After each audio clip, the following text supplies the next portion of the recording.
اب نفس کمزور ہو جائے اس کے لیے ہمارے اکابر نے بہت محنتیں کروائیں. چنانچہ آپ شروع دور میں دیکھیں اکابرین میں تو وہ اپنے خواہشات کو توڑنا اس پر بہت محنت کرواتے تھے، بہت محنت کرواتے تھے. دل میں چاہت پیدا ہوئی نہیں پوری کرنی تاکہ نفس کمزور ہو جائے. مقصد کیا تھا؟ نفس کمزور ہو جائے. یہاں تک کہ اگر پانی کا گھڑا دھوپ میں پڑا ہے تو جی چاہا کہ اس کو اٹھا کے میں سائے پہ رکھ دوں، ٹھنڈا ہو جائے گا پانی ذرا، تو نہیں، نفس چونکہ چاہ رہا ہے میں نے ایسا نہیں کرنا، تو نہیں کرتے تھے. پھر کھانا نہیں کھاتے تھے. بعض کے بارے میں تو یہاں تک مشہور ہے کہ انہوں نے روٹی لکڑی کی بنوائی اور گلے میں لٹکا لی.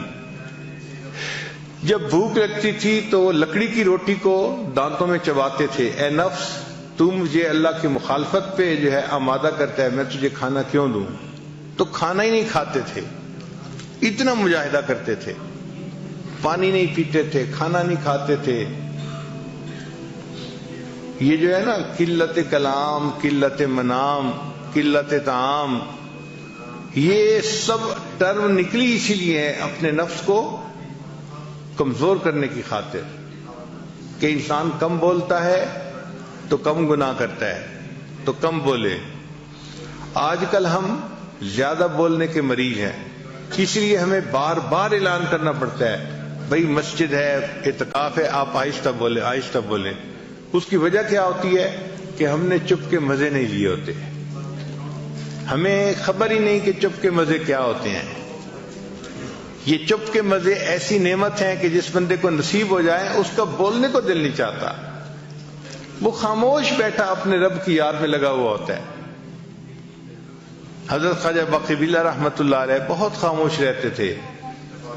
ایک بندے نے کہا کہ حضرت آپ کچھ نصیحت کریں، آپ کی نصیحت سے لوگوں کو فائدہ ہوگا. تو حضرت نے جواب میں کہا جس نے ہماری خاموشی سے کچھ نہیں پایا وہ ہماری باتوں سے بھی کچھ نہیں. بندے کی ایک طبیعت بنی ہوتی ہے بولنے کی، اور ذرا موقع ملتا ہے تو بولنا ہی شروع کر دیتا ہے، رکنا بھی چاہے تو رک نہیں سکتا. اور جس کو خاموشی کے مزے اللہ تعالیٰ فرما دیں اس کا دل گھبرا رہا ہوتا ہے کہ کیوں اتنی ٹر ہو رہی ہے. جیسے برسات کے موسم میں مینڈک ہوتے ہیں نا تو ٹر ہو رہی ہوتی ہے، ایک آواز آ رہی ہوتی ہے مستقل. اسی طرح بندہ چپ نہیں رہ سکتا، ٹر کرتا رہتا ہے، بولتا رہتا ہے، بولتا رہتا ہے.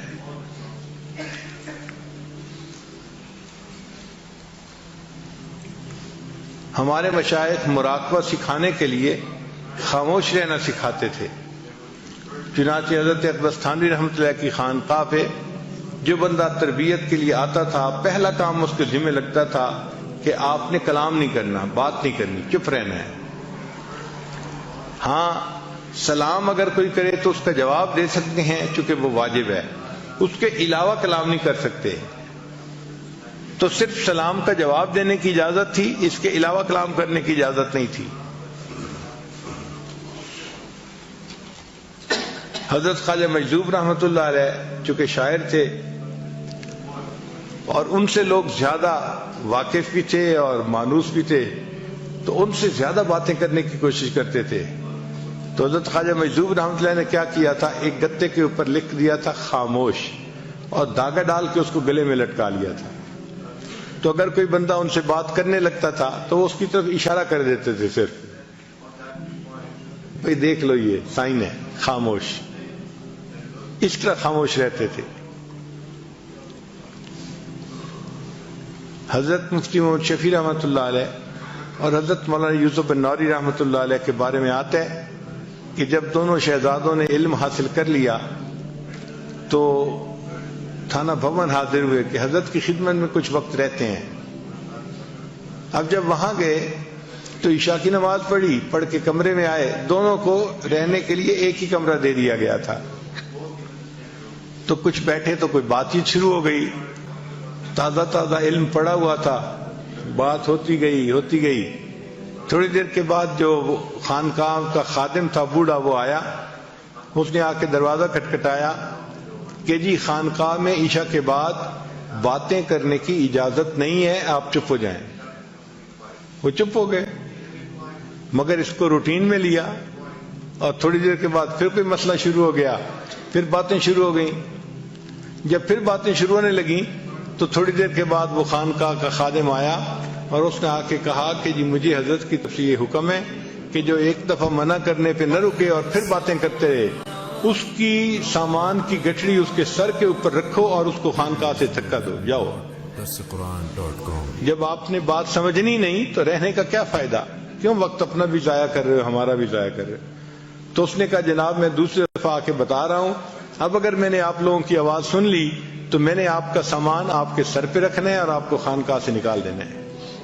پھر دونوں کو احساس ہوا کہ خاموشی کی اہمیت کتنی تھی، کتنا سیریس معاملہ تھا۔ پھر اس کے بعد وہ نہیں بولے۔ ایک عالم آئے حضرت تھانوی رحمۃ اللہ کو ملنے کے لیے، بڑے عالم تھے، مگر حضرت نے انہیں کہا کہ آپ نے بات نہیں کرنی، چنانچہ وہ بالکل نہیں بولتے تھے۔ تو تھانہ بھون کے جو مقامی لوگ تھے وہ ان کو گونگا سمجھتے تھے، کیونکہ کبھی بولتے سنا جو نہیں، اس کو کوئی بات بھی کرنی ہوتی تھی تو اشاروں سے کرتے تھے، تو لوگ ان کو گونگا سمجھتے تھے۔ جب وہ کچھ عرصہ رہے اور ان کے اوپر رنگ چڑھ گیا تو اب حضرت نے ایک دن انہیں کہا کہ آپ درس قرآن دیں۔ تو انہوں نے درس قرآن دینا شروع کیا تو مقامی لوگ حیران تھے اور آپس میں باتیں کر رہے تھے کہ دیکھو حضرت گنگوہی کی کرامت کے گنگے بندے نے بھی بولنا شروع کر دیا۔ تو مشائخ اتنا چپ کا مجاہدہ کرواتے تھے کہ بات ہی نہیں کرنی، اور واقعی چپ کے اپنے مزے ہیں، ہم اس سے واقف نہیں ابھی۔ اگر واقف ہو جائیں تو بات کرنا ہمیں مشکل نظر آئے، دل نہ چاہے بات کرنے کو۔ تو خانقاہوں میں جو رکھ کے محنت کروائی جاتی تھی، کم کھانا، کم بولنا، کم سونا، اس کم کا اصل مقصد یہ ہوتا تھا کہ نفس کمزور ہو جائے اور انسان کے لیے شریعت کے اوپر چلنا آسان ہو جائے، یہ شریعت پر چلنے کے راستے میں رکاوٹ نہ بنے۔